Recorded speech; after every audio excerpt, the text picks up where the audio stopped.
दोस्तों, क्या आप भी उनमें से एक हो जो हर टाइम कुछ ना कुछ सोचते रहते हो, कुछ ना कुछ प्लानिंग करते रहते हो कि काश मेरे साथ ऐसा हो जाए, काश मेरे साथ ऐसा हो जाए, या फिर ये सही है, ये गलत है, कि तरह तरह के थॉट्स आपके माइंड में आते रहते हैं और इन सब में ही आप अपना सारा टाइम वेस्ट करते हैं।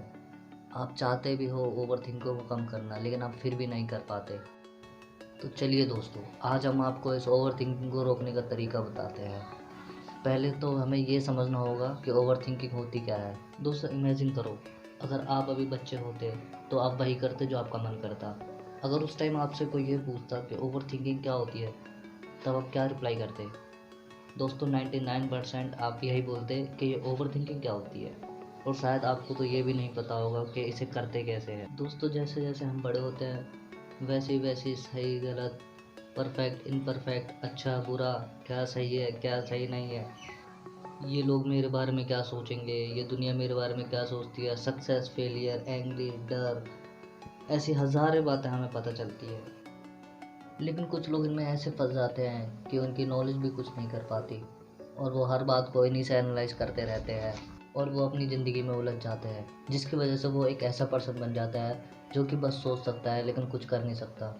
अब दोस्तों, आपको ज़्यादा टेंशन लेने की बात नहीं है।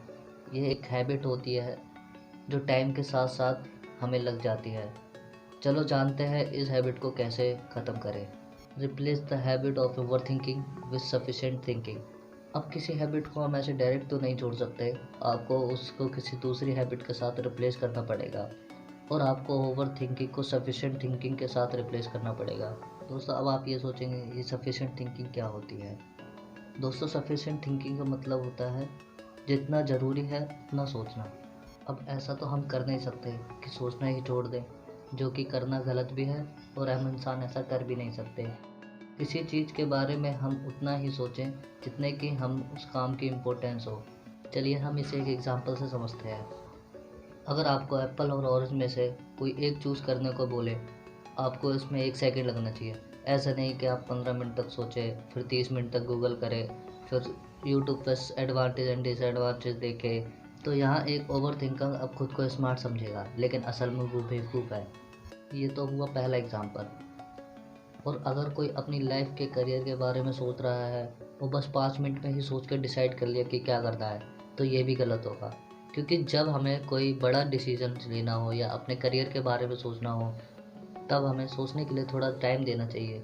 लेकिन अगर आप अपने छोटे से काम के लिए हफ्तों तक सोचते रहते हैं, तो ऐसा करना गलत होगा। अब कंफ्यूज मत होइए दोस्तों, इसका सॉल्यूशन है।